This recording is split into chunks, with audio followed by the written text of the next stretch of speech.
Welcome back, everybody, and welcome back, Tradon. Dipped out there for a second, but we got him back just in time for his segment. We're talking about the biggest draft busts in sports history. Tradon, take it away. Yes. So in the NBA draft that's coming up, I wanted to kind of go around, around all the sports that we kind of cover and find out what everyone thinks about, their specific sport that they cover and their the biggest draft pick busts in, the history of that sport. I want to learn a little bit about that because again, I'm largely hockey oriented, so I don't know much about the draft picks of other sports. So this was a learning experience for me. And it's always fun. Well, it's sad and also fun to see, some of the best that were considered to be, game changing or team changing turn out to be completely team changing in the wrong way. It's always fun to kind of go back and see where they are now and see kind of what they did. And I guess we'll start right off the NBA. I believe I asked Alex to take the NBA. That's kind of what he's been kind of following. So Alex, what in your mind are the biggest pick busts? You could pick one. If you have multiple, go for it. Whatever kind of comes to mind on your end. Yeah, so I have two. Okay. One is a little dated and one's a little more recent. So that's kind of how I kind of went about it. So we'll start with the older one. Sam Bowie. Yeah. He was if you guys don't know, he was picked second overall in 1984, sandwiched in between Hakeem Olajuwon. I'm 90% sure who's number one pick. Am I wrong? Yes, he was. Yep. Okay, number one pick, Hakeem Olajuwon. Number three pick, I think you've heard of him. His name is Michael Jordan. He was also picked in front of John Stockton and Charles Barkley, two other Hall of Famers. Coming out of college, Sam was one of the, highly touted prospects. He just could never really stay healthy. If Michael Jordan didn't turn into his airness, the GOAT of all GOATs, it might be a little bit different. But that one's tough to live down if you picked him and you could have had Michael Jordan, the greatest player of all time, and you didn't get him. Yeah. And then my second one, a little more recent, kind of the same situation. So it's Greg Oden. He was picked number one overall, picked one spot ahead of Kevin Durant, who pretty fucking good at basketball. And Greg Oden, same thing. His knees just gave out on him. He only played a grand total of 82 games in his career, where Kevin Durant's won an MVP.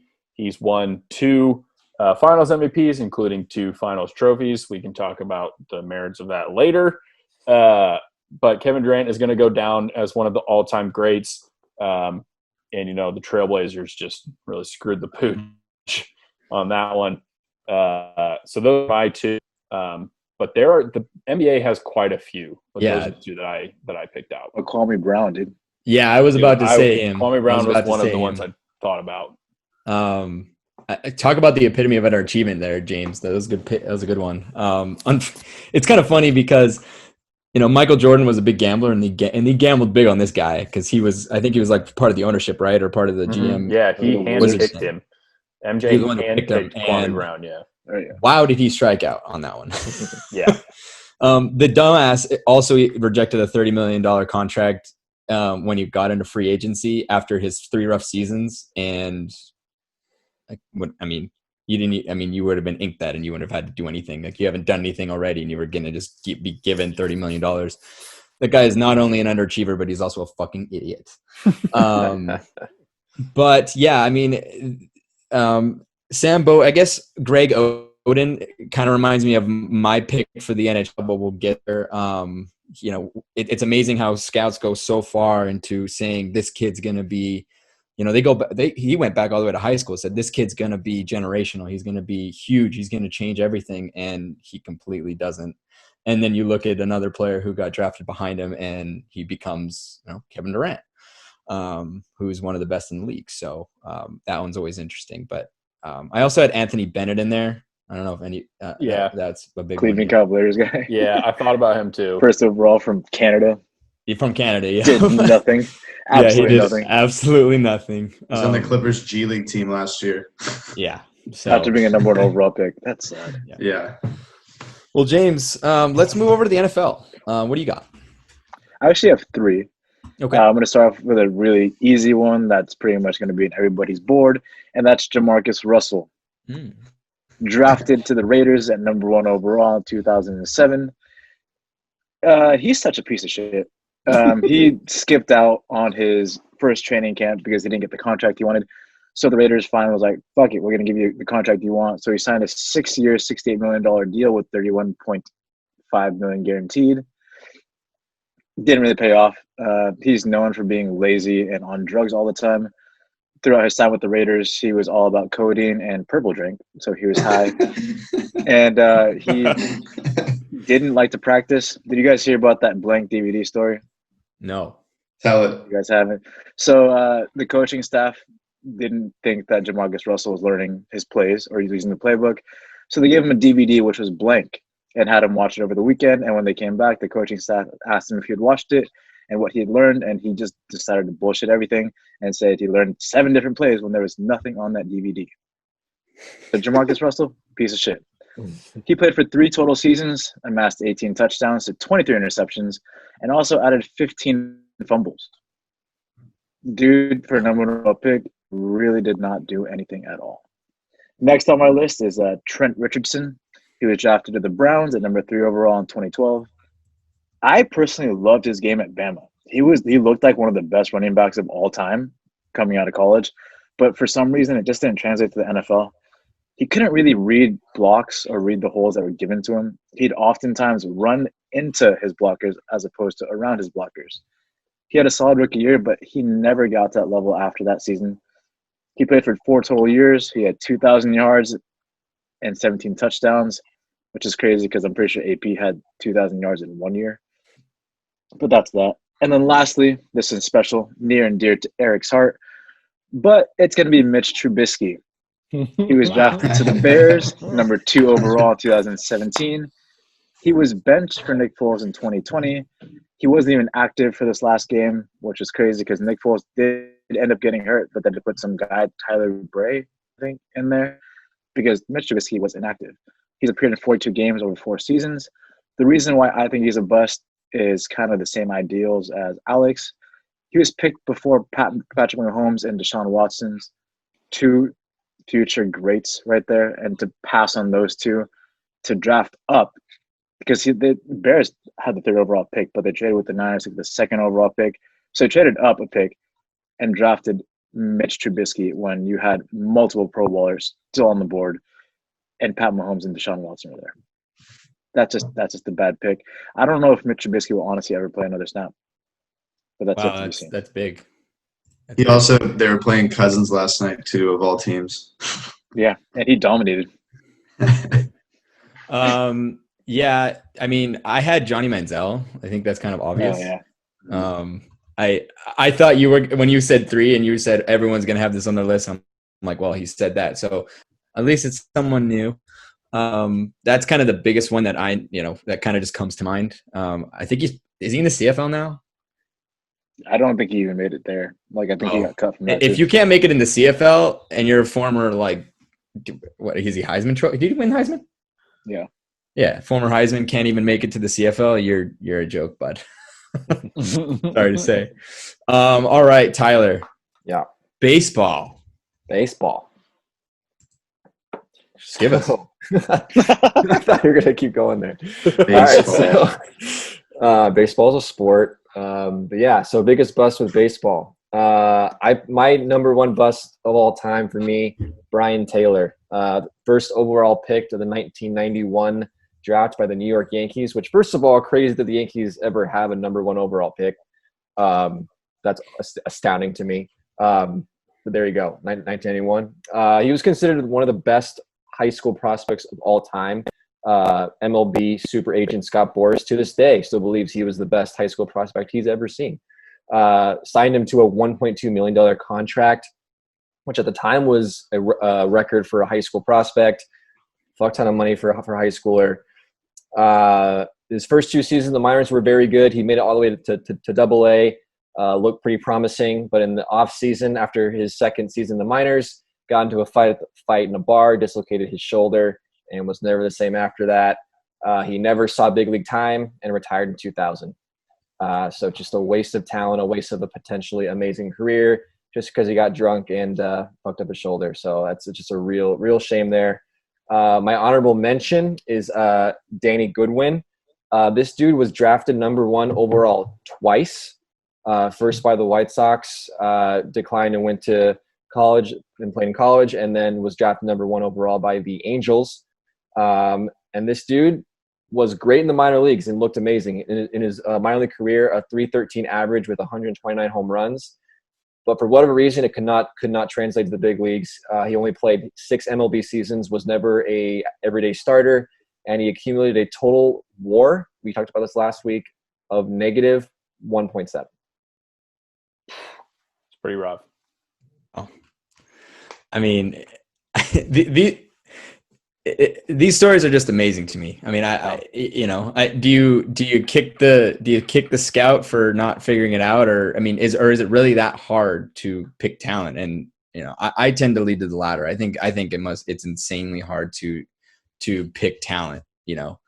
Especially nowadays when there's so much of it. You just don't know what you're going to get, especially in some of these cases. It's individuals who maybe were not so great in the locker room as well, which kind of led to some attitude issues. And I think James said there was, one of yours, you just said there was a piece of shit that just didn't want to play. And that just, it's toxic for a locker room. Well, finishing it up, Eric, take us through the NHL. Let me see if we have the same ones in mind.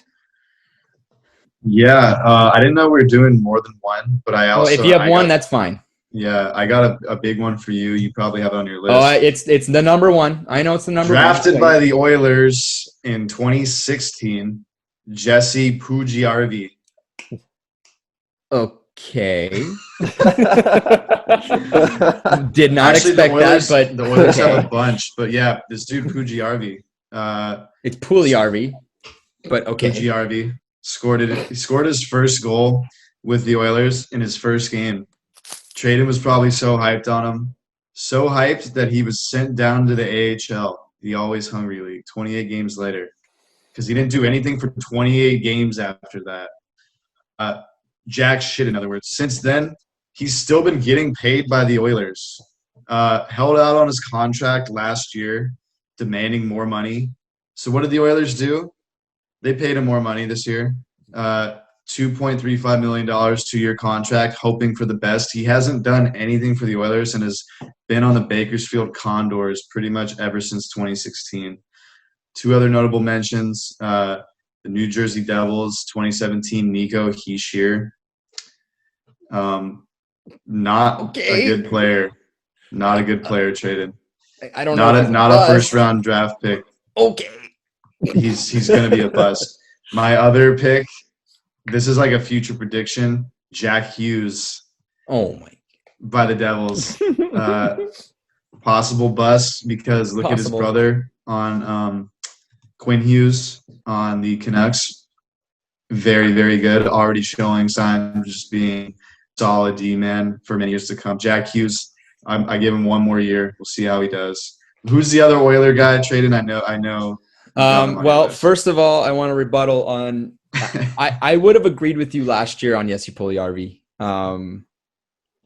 I think that this year he's given a chance with new management and new coaching.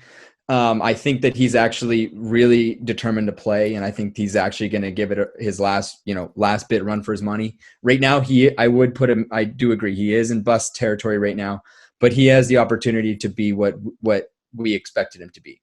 But the ultimate, the worst bust of all time is Nail Yakupov. Yes. Everybody know who Nail fucking Yakupov is? That guy is exactly.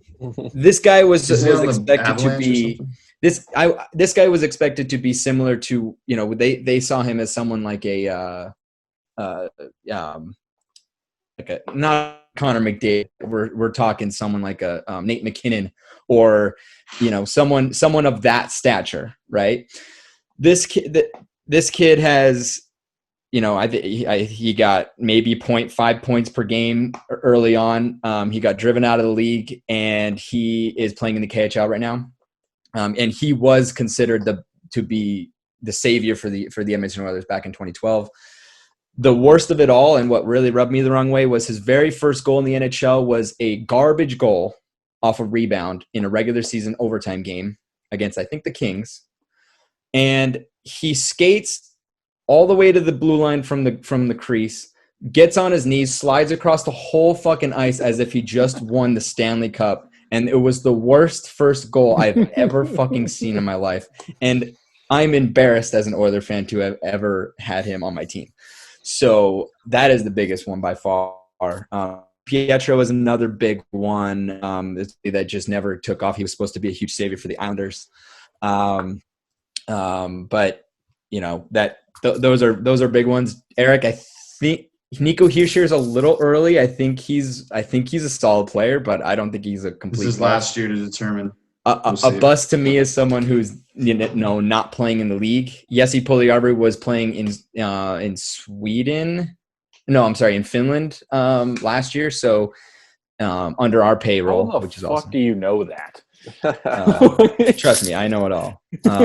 I knew you would know about this guy, and you're still paying him money. Well, he's still under our payroll. He's still a restricted free agent. But I think that, here's the reason, Alex, I know who he is, because he was a first overall. I mean, he was one of the first overall picks. So you keep tabs on those guys. Well, I mean, just the fact that he's playing in Finland of all places. Oh, dude, we've kept up tabs on this guy. He's a big deal. So let's see if he's a big deal. Watch this year. He's going to play. I hope he plays with Connor McDavid and lights it up. The biggest issue he had was the language barrier. He never really figured it out. So hopefully he can establish that issue. What about Jack Hughes? Jack Hughes, this is his second year, right? Yeah, he's only played 1 year. Jack Hughes is tough. What are you doing, bro? Jack Hughes is tough. I'm being a hardo. You're pretty rough. Comparing him to his brother, they're completely two different players. Quinn Hughes, you're right, is better at his position than Jack Hughes is. I will give you that. And I think people were higher on Jack Hughes in the beginning. I don't know if he's necessarily a bust yet. I think it's a little early. You got to give him a few years. But you are right. His brother is definitely better in his position by far. But yeah, I mean that these are all good. These are all good picks. It really amazes me, the process of picking players, drafting, trying to create a player out of these draft picks, and see some of them exceed expectations and do great things. Some come out of the shadows that are like, where did you come from? I didn't even know who you were a year ago, and now you're a superstar. Or some of them that just completely fall from grace. But that is my segment this week. Thank you, Tradon. Definitely a list you never want to be on. No. So